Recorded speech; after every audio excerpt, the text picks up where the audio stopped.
Ladies and gentlemen, please welcome Mike Knwrth. Woke! Alright, walking into my own house here for another living room Langham laugh here, right? So, okay. Nice. Like the personality. Yeah, some people say I have a, pretty lousy personality or whatever, and if that's the only thing I have going on for me, then I'm really screwed right in the dating world, so, right? Okay, so we're gonna get, let me all welcome you, some of you first time comers here to Langham. I see a couple of new faces here, so just wanted to say hello. So if that wasn't awkward enough for you, so, okay. So let's get this started. So where I left off from last year, I was going to tell you all this joke here, but I'm like, oh, we'll just, we'll make it short and sweet here. So this might be a 10-minute video, just so you're ready, YouTube. Okay. Okay. So I pulled a semi up. This is what I do for my daily job, right? This is just like the hobby. So I pulled a semi up to past the fuel islands in Regina one time, right? So then I go in to get a sub. Most of the time it's fine, but you get some asshole who wants to like try and fight you, and it's like, buddy, I can't get the damn truck and trailer like past here. Move your fucking ass or whatever. So I basically challenge this guy to a fight, and I say, because from what I heard on Seinfeld, right? All of you don't have to laugh so quietly that that's not making me look very well. So I basically challenge this guy. Okay, from what I heard on Seinfeld, right? I say, you want a piece of me? What's that supposed to mean, right? So then the guy starts walking towards me, and we were just about to put up our fists and stuff, but we realized that we're too lazy fat truckers to actually fight, so we're just like, screw it, fuck you or whatever. I just take off, right? Because there's just, when you're lazy, come on, we live in Canada, like, are we really gonna duke this out? Nobody has energy for that, right? So that's what I was gonna tell you for the last joke here. And as I can see, it's really a big hit here.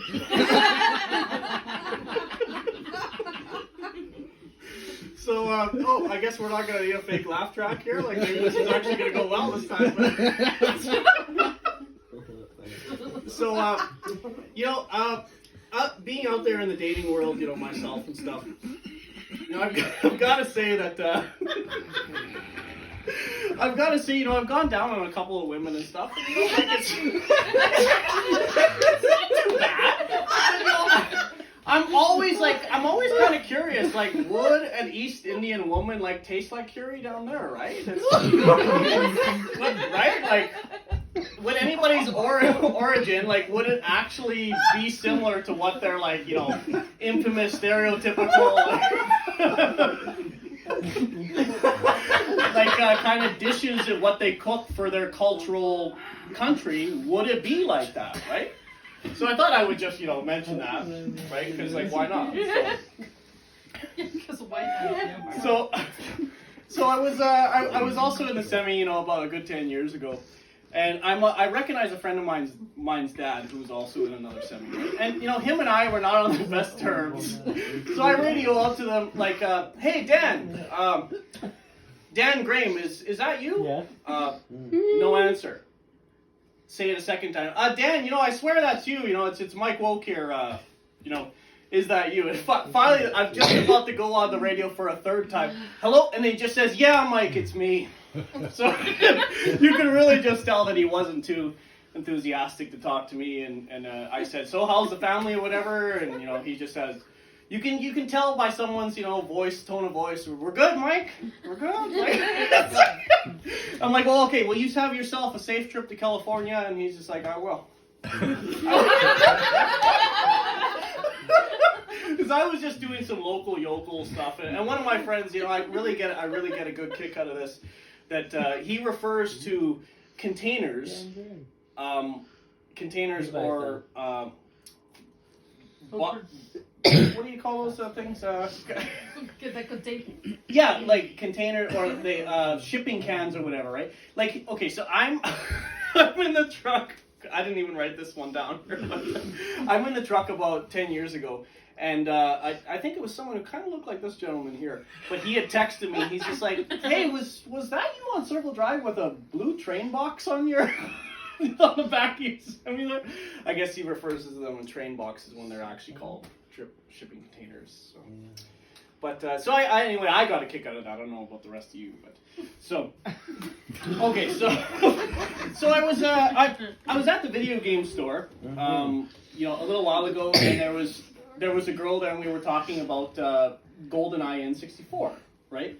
So then I casually asked her, I'm like, oh, I think we're gonna plan like a tournament for this, because it's getting to like the 25 years since this has been released, and then she says like, oh, haha, I have a boyfriend.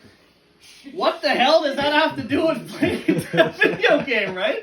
It's just you find like some people, I guess when they're really not into you, it's just like no matter what, you try to ask like a single female to do something and they'll just put up their guard. Oh, automatically it means a date, right?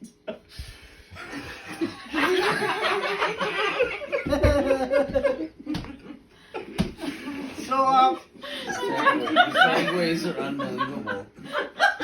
So back, I guess I don't really need to name how long ago this was, but I'm just gonna say, okay. So a friend of mine, he met a couple of, he met a woman on Tinder, okay. So as he's like texting me and saying, oh yeah, like I totally ate her out and stuff, and I banged her like without protection and stuff, and you know what, like. It just so happened when he had texted me this one evening, I was doing the very opposite. I was actually on my way to the drugstore looking for dental dams. Okay, like to try and have safe oral sex, right? So it was funny because he was doing the really risky thing and I'm like playing it safe, right? And that's what I was doing. I read this text and I'm like, man, I'm doing the very opposite here. Like, you could not believe it, right? So I'm just gonna hold for this. I don't get a lot of laughs here, so I'm just gonna really ride this laugh. Okay. Thank you. So anyway, one of our audience members here wanted to know why I put a lock on my bedroom door other than on the bathroom door. So, To safeguard your tissue collection. They are called Kleenex. Okay. No.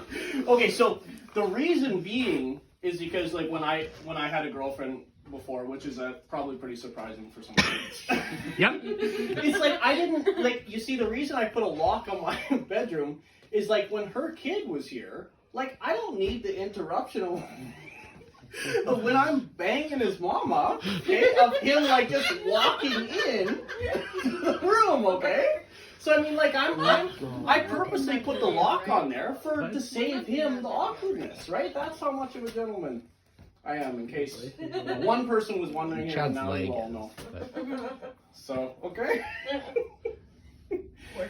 Hey, so why do you? Since we're on an adult sort of theme here. Why is there no grandma burger at A&W? Does anybody know? Well, if you think of like an older woman, right? Like the whole burger would just be cheese when you open it up, right? So that's probably why I would guess that there wouldn't be. But that would be vegetarian. Yeah. At least they would finally have. They wouldn't just have that. What do they have a wacky name for it? It's just like Beyond. Beyond. Yeah, exactly. Then they would have The Beyond Grandma Burger? the Beyond 90-year-old, right? Okay, so what does this say? 8, yes, till 40. Oh yeah. The one person who was filming this. Okay, so I'll save that for them. That's the joke they wanted to hear. Okay, so one time I was at Mr. Sub in Edmonton, right? And there happened to be a black woman who was working there, right? So me thinking like being a little bit overcautious when there's that whole racist kind of thing out there. Like at Mr. Sub, there's black olives and there's green olives. So, my first instinct is to say, like, well, do you want olives on here? No, I don't want those damn black olives. They're no good. Like, stay them the hell away from me. I don't say that. right? I say, no, I don't want the green olives, so I'll take the black olive. I don't want her to call me a racist or something, right? It's just, you can't take a risk like that nowadays, right? So we were helping the one friend who didn't actually make it to the living room laugh, who took his cake to go. What does he think? This is a damn drive-through at McDonald's? But he was, we helped him move a couple of years ago. And of course, they're kind of traders. They have the Android. Most of us are iPhone people, or I don't know. Some people like to really clunk heads on that type of thing. So I asked him, like he had misplaced his charger when we were moving, right? And I said, "Oh, Brantley, like what color's the charger? Black." And I'm like, "Weren't you listening? I just told you guys the Mr. Sub Joe black charger. Like that's not okay. Like, what is that supposed to mean?" I said to him, "Yep." Yep. So okay, this next joke is before this microphone falls out of this thing. This next joke is for the gentleman here. Now, don't you guys wish, like sometimes you wake up in the morning when you're young, right, and you have a stiffy. Don't you wish there was just like an off switch for your dick? Like, wouldn't that be so nice? That is so annoying waking up sometimes and like you don't have time to jerk off. Sometimes you got to get up, you got to get ready to go for work. So it would just be so convenient to just switch it off, and there wouldn't be any temptation to do that. So I don't know if you guys can relate, or am I the only one who's like healthy enough to wake up with a hard on every morning? It's okay, maybe not. So okay, so I'm gonna tell you what I did for I was actually watching Jeff Foxworthy do a stand-up comedy, so I was kind of inspired by him last night, thinking that I could do it. Maybe I can't, but it's so. I wanted to tell you guys about the senior prank that we had pulled back in grade 12, right? So I was on the back of a pickup truck. It just so happened to be one of my good friends whose it was his drunken idea, but he needed a stuntman in order to pull it through. So I went on the back of a pickup truck, and like most people, I actually saw on like one of these Asian Oriental shows where they were actually embarrassed by someone being like buck-ass naked, like on a toilet, and like all the walls fell off, like on one of these goofy comedy shows or whatever, or game shows or something. So most people were like all embarrassed, all the walls fall off of like a porta potty kind of thing, and people but then you get people like me who are like, oh yeah, I'm like volunteering to have my bare ass out in front of the entire school. So anyway, I drive past we're in a pickup truck, and the only thing that's really covering my nudity is a newspaper. So I do lift my ass up a little bit and tell everyone, kiss my country ass, a little bit like what you can see on this shirt here. So that's why I didn't wear a suit, because I thought this, if I failed here, at least the shirt might save the day. Yeah. So I ended up obviously the principals and everyone knew it was me. So what was really comical is is when I finally when I got caught by the principal and he brought me back to his office during fourth period, so after lunch when we drove by during the summer sizzler where half the school or everyone was out there. It was just so comical when he had called up my dad and he had said, hello, Mr. Woke, I've got your son here, he's in trouble again. And he pulled a stunt here for us on during the summer sizzler break, and he says, I gotta say, we thought it was hilarious, but the only thing is, if I don't do anything about this, my supervisor is gonna get me in trouble, and we have to go up the chain. And my dad says, no, I totally understand. He'll be getting a talking to when he gets home, because my dad, they call him the kid, so he's just kind of playing around, yeah, playing the part, right? So he's just like, okay, so tell me what he did. What's this about? I don't get a phone call from you guys that often. So he's just like, it was just so funny the way the principal described it. He's like, well, he was, his pants were down in the back of a pickup truck, and he had a newspaper, and I think he told everyone to kiss his country Ukrainian ass or something. But it was just even my dad said he was having a hard time not bursting out laughing on the other side of the phone. Do you have any pictures? But it's, yes. We have a video. I'll be handing them out to everybody in the audience actually after. So, Oprah gives away cars, but I give away nudity. So. Take it off! Right? Okay. Or I don't know. So, okay, so another thing that's funny about my dad is like, it was actually his birthday today, so he celebrated the big 6-0. So, we got a little cheers for that. Eh? So I thought I would mention him in one of my yokes or jokes or whatever. So it's funny, like when he's on the recliner chair and he's really just zoned out, you know, like he'll, sometimes I think like he's going to get up, you know, we're going to go play table tennis, we're going to go up, we're going to go do something.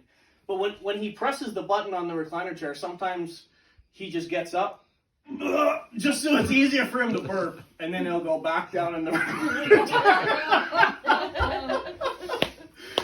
So yeah, they don't call us Ukrainian for no reason, right? But I guess you can't say things like that with this war. So you know, my heart goes out to these people, though. So I mean, we'll get back to the Ukrainian jokes eventually, right? So anyway, when I was running the U.S. Many years ago, like this is a real raunchy one. But like I was in one of the bathroom stalls, and speaking like being, you know, buck ass naked on the back of a pickup truck. I was in one of the bathroom stalls, and this was just so damn awkward. But you know, there happened to be a sale in the restaurant on one of like the dishes, right? So the guy next to me in the stall, I remember him like making a big like fart sound, like really something came out of him like really grossly, and then he just grunts and says, "Oh, that chicken fried steak." And I'm just like, one of those moments where you're just like trying not to burst out laughing, like ready to just pull up my pants and leave the bathroom ready to laugh, right? But it's just, man, some of the stuff what I had in the U.S. And then not to mention like the last thing when I was running the U.S. I walk in, like here we think it's a free damn country, right? I walk in to piss in the toilet, right? I know there's urinals there, but I have a system, okay? Sometimes. So when I walk in and I come out of the stall, some guy comes up to me and says, "What are you doing?" "Well, what are you talking about? I'm just leaving the stall." "Well, I heard you pissing." "Okay," and he explains, he goes on to this whole rant with me. "This is for pissing and this is for shitting. This is for pissing and this is for shitting. I know I am not your father, but God bless you." And then he just leaves. I'm just left so clueless. Why are you here? What the fuck is this guy doing? I can't believe someone trying to tell you what to do. He didn't even work there, so anyway. I was texting this one chick, and I actually told her about the YouTube channel, how this is Act 2 of our Langham living room laugh. And it's funny, you know, sure enough, like she doesn't text back. So I mean, it's like I think I pretty much got the gist of that she didn't like this. So it's sure enough, that's what happened. Yeah. So that's a wrap, everyone.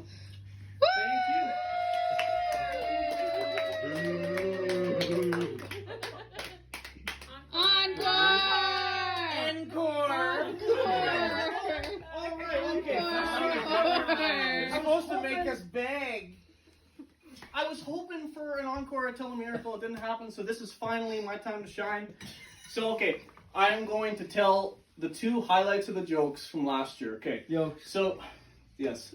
Okay, so I was just backing up the semi in Dundurn one day, and I don't know, I was going to my dad's house to grab something to eat or whatever, and all of a sudden this cat, I just see this cat just run off, just take off as fast as he can go, and he was just happened to be leaving the Chinese food restaurant in Dundurn. Like, that was just the luckiest pussy that day that you would just not believe.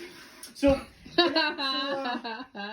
back about 10 years ago in Humboldt, Saskatchewan, I walk in to a Subway, and there's some lady, like, you know, mopping the floor, you know, and she says to me, like, "Hey, you better watch out there, because, like, don't be making a mess of the floor that we had just mopped, because see that English woman there? You don't want that English woman on you." And when you're like single, you know, horny as fuck when you're like 20 years old, that I just have to say to her, like, I even said, I'm just like, well, you don't want that English woman on you? Well, actually, she's like 45 plus years old. And she says to me like, oh, the things you hear on a Thursday afternoon, my goodness. So, okay, thank you everyone. Like, thank God this is over now, right?